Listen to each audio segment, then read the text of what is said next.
I thought I was happy when I left, she continued. I thought I needed something more. Something different. But all I found was noise. Distractions. People who didn't really see me. Her voice cracked. And somewhere along the way, I lost myself. Armin closed his eyes briefly. He wanted to be angry. Wanted to remind her of the nights he had waited, the calls that went unanswered, the loneliness that had hollowed him out. But looking at her now, standing there so broken, he couldn't. Because he knew that look. He had seen it in the mirror once. I'm not here to ask you to take me back, she said quickly, almost desperately. I know I don't deserve that. I needed to say I'm sorry. The word hung in the air. Simple. Yet heavier than anything else. Armin opened his eyes and looked at her. Really looked at her. Not as the woman who had hurt him. Not as the memory of what they once were. But as the person standing in front of him now. Flawed. Broken. Human. You don't need to explain everything, he said finally, his voice calm but firm. Some things don't have explanations. She nodded, tears still falling. I just didn't want you to think it didn't matter, she whispered. Because it did. You did. That was the moment something shifted. Not dramatically. Not in a way that fixed everything. But enough. Enough for him to breathe a little easier. Enough for the walls around his heart to crack, just slightly. He stepped aside, opening the door wider. Come in, he said. She hesitated, surprised, then slowly walked inside.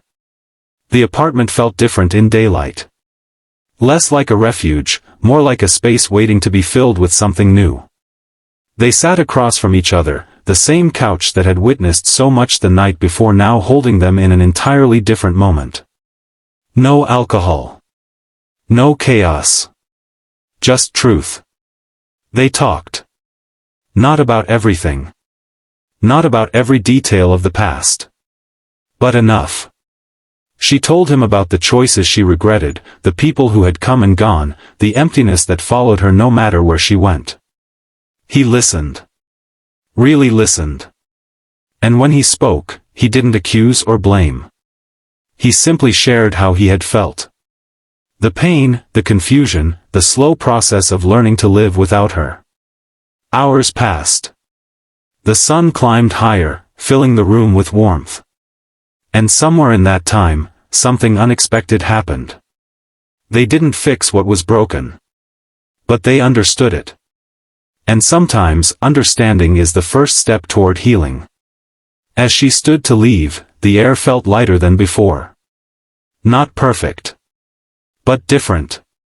Thank you, she said softly, her eyes meeting his one last time. For last night. And, for today. Armin nodded. You'll be okay, he said. He didn't know if it was true. But he hoped it was. She smiled faintly, a fragile, hopeful smile, and walked toward the door. Before she opened it, she paused. I don't know what happens next, she said without turning around. But I'm going to try to be better. For myself. He didn't reply immediately. Then, quietly, he said, that's enough. She left. And just like that, she was gone again. But this time, it felt different. Not like an ending. But like a quiet beginning. If this story touched your heart even a little, take a moment to like, share, and let us know your thoughts in the comments. Stories like this remind us that even in broken moments, there is still room for healing. And before you go, here's something special. Comment the word hope if you believe people can change and deserve a second chance. Armin stood by the window, watching as Meher disappeared into the busy street below. The city moved on, as it always did, indifferent to the stories unfolding within it. But inside him, something had shifted. He wasn't the same man who had carried her through the rain the night before. And she wasn't the same woman who had whispered his name in the dark. Sometimes, love doesn't come back the way we expect. Sometimes, it returns quietly, not to rebuild what was lost, but to remind us of who we were, and who we can still become. And in that quiet understanding, there is a kind of peace. The night smelled of rain, regret, and something long buried that refused to stay dead. Armand stood frozen under the flickering streetlight, staring at the woman slumped against the cold pavement outside the bar. Her hair was tangled, her dress stained, and her laughter, once the melody of his life, had dissolved into broken, drunken murmurs. For a moment, he almost walked away. Almost. But then she whispered his name. Not loudly. Not even clearly. Just enough to break him. Before we go deeper into this story, if you believe in kindness, second chances, and the quiet strength it takes to forgive, take a moment to like, comment, share, and subscribe to the channel Echoes the Stories. Your support keeps these stories alive. Armand hadn't seen Meher in 3 years. 3 years since the divorce papers were signed with shaking hands and heavier hearts. 3 years since he had packed his life into 2 suitcases and walked out of the apartment they had once filled with laughter, late-night tea, and dreams that now felt like echoes of someone else's life. And now here she was. Broken. Alone. Drunk beyond dignity. He looked around. No one else seemed to notice. Or perhaps they chose not to. The city had a way of swallowing people's pain whole and pretending it didn't exist. He sighed, a deep, tired sound, and crouched beside her. Her face, even in its disarray, still carried fragments of the woman he had once loved fiercely. But there were new lines now. Lines carved by time, regret, and something heavier, something he couldn't name. He didn't ask questions. Didn't scold. Didn't hesitate. He simply lifted her. She was lighter than he remembered. That thought hurt more than it should have. The walk to his apartment was quiet. The kind of silence that holds too many words, too many memories.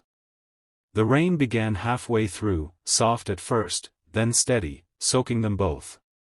Meher stirred once, her head resting against his shoulder, murmuring something incoherent. Armand tightened his grip and kept walking. He didn't know why he was doing this. Maybe it was habit. Maybe it was compassion. Or maybe, despite everything, a part of him had never stopped caring. When they reached his building, he hesitated again. The door stood before him like a question he wasn't ready to answer. Letting her in felt like reopening a chapter he had fought hard to close. But leaving her outside wasn't an option. So he stepped inside. He laid her gently on the couch, covering her with a blanket. He brought a glass of water and left it on the table beside her. For a moment, he stood there, watching her breathe, watching the rise and fall of a chest he had once held close during countless nights. Then he turned off the lights and walked into his room, closing the door softly behind him. He didn't sleep. Not really. Memories have a way of returning when you least expect them, and that night, they came in waves. Their first meeting at a bookstore. The way she used to laugh at his terrible jokes. The fights that started small but grew into storms. The silence that eventually replaced everything else. And the day she left. Not with anger. Not even with tears. Just a quiet, defeated look that said everything words couldn't. Morning came slowly. The sunlight filtered through the curtains, painting the room in soft gold. Armand sat at the edge of his bed, exhausted, staring at nothing in particular. Then he heard it. A knock. Soft at first. Then again, slightly louder. His heart skipped. He walked to the door, each step heavier than the last, and opened it. Meher stood there. Sober. Trembling. Her eyes were red, not from alcohol this time, but from something deeper. Tears clung to her lashes, threatening to fall at any second. For a moment, neither of them spoke. Time seemed to pause, holding its breath. Then she broke. Tears spilled down her cheeks as she looked at him, really looked at him, as if trying to memorize every detail. Her lips parted, but no words came out at first. Just a quiet sob that carried years of pain. Armin felt something twist inside him. Not anger. Not even resentment. Just ache. She finally spoke, her voice fragile, barely above a whisper. I didn't think you'd help me. He didn't know what to say. So he didn't. Silence stretched between them again, but this time it felt different. Not empty, but heavy with everything they hadn't said. She wiped her tears, trying to steady herself, but more kept falling. I've made so many mistakes, she said, her voice shaking. More than I can count. And I don't expect anything from you. I don't even know why I came here. Armin leaned against the doorframe, his arms crossed, not in defense but in uncertainty.